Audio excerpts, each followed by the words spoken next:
What's up everybody, Noah from Corporate Streams. Today we're going to be unboxing one of the most expensive purchases I've ever made, the M1 Solidcom from Hollyland. Be seen, heard, and better understood through virtual gatherings. Elevate your message with Corporate Streams. This is a huge box. This is larger than life. So I've been using an EarTech system for about a year now. It's been a system that we've used at my church primarily and a few times on set. And the system was used, it's about 5 years old. I got it for about $900 on eBay. And to be honest with you, it was not keeping up with production. I had a good number of headsets and most of them worked pretty well, but sometimes they would cut out and be fuzzy. When you lowered and raised the mic, sometimes you would hear clicks and bumps. The range kind of sucked. And I've been eyeing a more professional high-end system for a while now. I've realized that you have the cheap end stuff, the lower end stuff, which tends to be under $2,000, which still sounds like a lot of money, right? But compared to a Comtech system, which is the industry standard, you're talking $15,000+ for a system. So when I settled on the Solidcom from Hollyland, it looked like the perfect product for me. I needed something that would be reliable and durable with an extra long range. So that's what we're gonna do today, is take a closer look at this, unbox it, look at all the components. I have a shoot coming up over the weekend and I'll film some behind the scenes of me working with the headsets and give you my full review in an upcoming video. So stay tuned for that. But for today, let's go ahead and do some unboxing. So I was very excited about this headset, and this video was recorded back in 2021. So now I'm on the C1 set, but hey, at least you get to see what this looks like. So this looks pretty solid. It is like ABS plastic, but it feels like, you know, the same thing that a case would be made out of. So that's pretty solid. Metal clip, not too big, not too small. It's interesting. So let me go ahead and load up the charger here. All right, so this is the transmitter. It does have some heft to it. I can definitely weigh it, but you see on the backside you have 2 3/8 holes here for mounting, of course. And then on the bottom, you do have 1 3/8 hole for mounting there as well. You've got some solid antennas here that are covered. And then on the back, you do have some ports. One's power, this one's Ethernet power, this one's for a 4-wire headset, a 2-wire plug, and then a power over internet LAN connection. So it was kind of interesting because when I first opened this case, I was like, why is it so big? Like, it's so big because all the headsets are down here. Anyway. We do have the Solidcom manual. I found that as well. I'm going to read through this in just a few minutes. So this also has some lanyards that go with the set so you can wear them around your neck, as well as a belt clip. Obviously, you can wear them on your belt. This is the PoE supply. So you basically have a standard ICE cable, or what I call an OSHA cable, on this side. And then on the opposite side, you have power. Let's see. So that's power out and data in. So you can do data in and power and data over one single line, which is kind of cool. You have an adapter here, so this would fit onto a stand, and then you have your 3/8 screw, which would go in the bottom of that. You have another EIC cable, probably for the charger, and then you have a power station. This is a 4-pin XLR, which will go into the charger. So let me go ahead and get the charger plugged in. So then we got an Ethercon cable, so this plugs in. It looks like an XLR base, right? This head, and then you have an Ethernet inner. This is what's going to connect between the power port here, right? This plugs in there. And then the Cat5 end, or the Ethernet cable, I should say, plugs into the base itself, and that's what gets plugged into the wall. So they give you a USB to USB-C. I guess this is for updates. We'll see in just a little bit. Okay, so now we've busted out the headset. Let's take a look at this. It does have a proprietary kind of connector. I think it's an 8-pin connector. If I'm wrong, I'll put a little lower third. So I'm gonna unwind the cable first. It feels solid. It's gotta be like 4 or 5 feet for this headset. So it does have this blue protector here, and that's to help keep this cable from fraying. I'm sure it's gonna be more annoying than anything else. But yeah, so we do have the mic. It can flip up and down. So like I mentioned, I bought the pack that comes with 8. Let me just check. Yes, so this is reversible, so it can go on either ear. It's got nice soft padding all around, as you would expect. So let me go ahead and bust out the rest of these headsets. So as I'm going through these headsets, there are 8 different headsets that I'm going to unpack here and unbox. You also see next the transmitter and the antennas. My shotgun mic died at this point in the video, but you can see that I'm talking about the antennas. They are pretty beefy and pretty large. That's one of the advantages that you get with the Solidcom M1 is you have a much larger antenna base, so that way the range is much better, less chance of interference, and hopefully a better signal overall because of that. There are 2 antennas because it is a diversity pair to help receive and transmit signal between the headset and the base station there. So this would mount on a stand or somewhere else and be within range, depending on what kind of antennas you end up using. If you don't plug in the antennas, then the base station has some built-in antennas.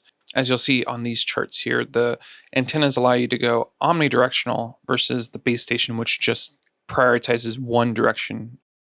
Okay, so I have my H5 in front of me. I have a male XLR going to a 1/4 inch, which goes into the bottom of this port here. I'm gonna go ahead and turn on the base unit for the first time. I've also got that powered up and ready to go. So let's go ahead and turn on the base station. Yes, it's on the side here. That is a hefty, very hefty button right there. And we do see the screen lighting up. I'll try to show you that. See that lighting up? See the light on the side? For a better view, says the screen. I'm not going to worry about mounting this quite yet. It's just really to get this tested for now. So you'll see that there are 8 icons listed here. Each one of them has its own connection. So let me get some B-roll of that. Yeah, so none of the base stations are connected yet. So let me go ahead and power one of these guys on. I'm just grabbing a random base station here. And let's see here. First time powering this on. Yeah, there it is. So we're going to flip the switch on. For a better view, that's Hollyland. I don't have anything connected yet. It said link mute. And so now it shows us on the screen that number 1 is turned on. So I guess this depends on the order that you plug them into. So each channel is muted, push the talk on the top. So, and then the bottom is the headset. So let me go ahead and get the headset going here. I know I was talking off the mic there, but hopefully you understood good enough. Base station, once you turn it on, it shows up on the monitor tool itself. So with these, you want to make sure you line up the red dot and the red dot on here. That way when you plug it in, it goes in. Check 1, 2, okay. So I am talking into the microphone now. I do hear myself. That's kind of the talkback feature that you hear. I can adjust the volume on the side by raising it and lowering it there. On the remote itself, raise and lower. There is a headset port as well on this. So if I can't, for some reason, get the 2-wire port to connect, I will do a test recording out of another walkie. Okay, so we got our 2 plugs there. For now, I'm going to go ahead and throw this on my hip. All right, let me see what other menu functions I have here. So there's only 3 things you could really do. You could look at what's connected on the first page, or you can assign groups. So A, B, and C. By default, everything's set to the A group. Nothing is on B and C, but you can program each one of the remotes if you want to each one of those channels have one headset be across 3 channels or just 1 channel. It's up to you and how you want to distro that out.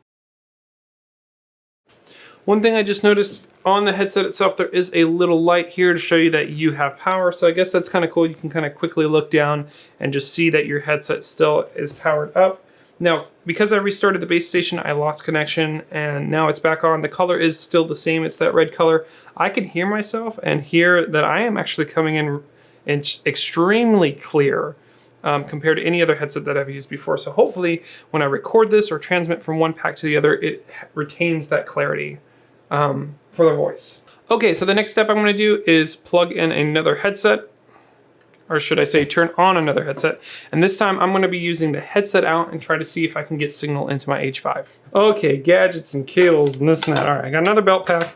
I'm going to try this other wire, which is a 1/8 inch on one side and a 1/4 inch on the other. 1/4 inch is going to go into the recorder. I'm hearing something. Maybe it's my autofocus going crazy. I'm going to put the pack back on. Check 1, 2. I can still hear myself. That's good. This is going back on the belt for a better view. Hollyland. All right, let's see if it connects to the base station just like before. Looks like we are on channel 5. So maybe I should label these. Oh yeah. And we're getting a strong signal coming out of the headphones. Hey, hey, hey. Check 1, 2. So I'm just setting a level here just to see what that sounds like. And it's coming through. Okay, so let's go ahead and start a test recording. One of the things I was going to preface in this video was that these headphones are not broadcast quality, right? They're supposed to be just for intercommunication between one another. The time has started. All right, everybody, check this out. We are on the Solidcom M1. This is what the actual audio sounds like from the device. And my first impression is, holy cow, that's pretty impressive. Most times when I've been on a headset, it's been narrow banded, right? They try to eliminate some of the lows and highs to give you to minimize the amount of frequency space and transmission rate that you have to have on a comm system. But this one, at least to me, has been sounding really, really clear. And I'm super curious to see how it sounds in the recorder, to see how this headset sounds. Obviously, you can hear my plosives a little bit. The mic is right next to my lips, so I might need to adjust it and move it around and see if that makes a better difference for me. But so far, I am really liking this. And obviously, I'm listening to my own voice. So maybe that's a little bit of a bias. And when I hear this back, I might have a different opinion. But what do you think? Compared to any other headset on the market, how does this compare? From the ear techs, I can tell you this sounds way, way, way better. Doug Johnson did a great review of the Hollyland headsets. I did not like the audio quality coming from those. Doug Johnson does a great job with what he does, and he has an alternate system which he uses a higher quality audio system. But I'm hoping that this all-in-one will be that for me, essentially. So, all right, so let me go ahead and listen to this back, and then we'll see how I like it through the recording. The recording I heard in the headset was direct, so this was before transmission. Post-transmission sounded pretty good, but not quite as good as direct. So this is me balancing these out and trying to see if I can get a correct level. So you can flip these pretty quickly. Obviously, the plosives are there as well, as you can hear. So balancing out the recording level, if I turn up the pack too much, then you hear clipping in the recording, even if I turn down the volume there. And the opposite's and then we have a different problem. If I turn down the volume on the pack, you'll hear the noise floor. So let me go ahead and show you what that sounds like. Check, check, check, check, check, check. So this is what it sounds like with the noise floor, obviously, in the recording, so we don't want to do that. Let's go back to the other settings. Check 1, 2, check 1, 2. So this is what it sounds like when I crank it. So the preamp is overloading the recorder, and that's why it sounds distorted there. So I got to find the happy middle ground. All right, so hopefully I found a happy middle ground here where it's not giving us too much noise floor and it's not clipping too much. This is what it sounds like when I found the right recording level. When lowering and raising the microphone, in the up position, it is muted. In the down position, it is unmuted. In the EarTech headsets, my older headsets, it made a loud clicking sound as I raised and lowered the headset. I just wanted to do a quick test here to see if it would do the same thing. You do hear a little bit of the clicking up and down, but it's definitely not as bad as the other headsets. Now's the time we test these cheaper headphones. Keep in mind with these Solidcom M1s, you can plug in external headphones so you can listen, and if they have a TRRS, you can also speak into that, just like I'm going to do with this headset. Check 1, 2. Okay, so now we are on this cheaper headset here. That's interesting. I don't have volume control. Check 1, 2, check 1, 2. That's okay though, because there is a volume control on this headset itself. So this is me on the Solidcom belt pack, but instead of using their original headset, I am using my own cheaper $20 Amazon headset. For whatever reason, let's say you wanted to use a double ear or another replacement headset. Obviously, it's going to depend on the quality of the mic, the quality of the headphones, but we'll get a kind of a baseline of each one. I am hearing within my own ears a little bit of noise floor. So it's just going to depend on what headset that you use for that. But we can kind of hear a clear difference between the two. This microphone does not sound as clean as the other one does. One of the complaints I saw is this is a push to talk only. So you push it once and you talk. I guess you can hold the talk, but when you release it, it still has the button pressed like it does right now. So you have to push it a second time to release the talk. Whereas most traditional headsets, you press the talk and then when you release, it stops. It mutes you after that. Okay, let's go back to the Solidcom. So once again, we're hearing the sound from the headset that comes with the system here. I don't really want to do a range test today. I would probably do one on Saturday when we have our full shoot, and we have our full team out. But yeah, I just wanted to see the sound quality, get a feel for the build of all this stuff, and to put it together once before an actual shoot. That way I make sure everything's working and everything's good. So there you have it, folks. That is my unboxing and my quick first impressions of the Hollyland Solidcom M1.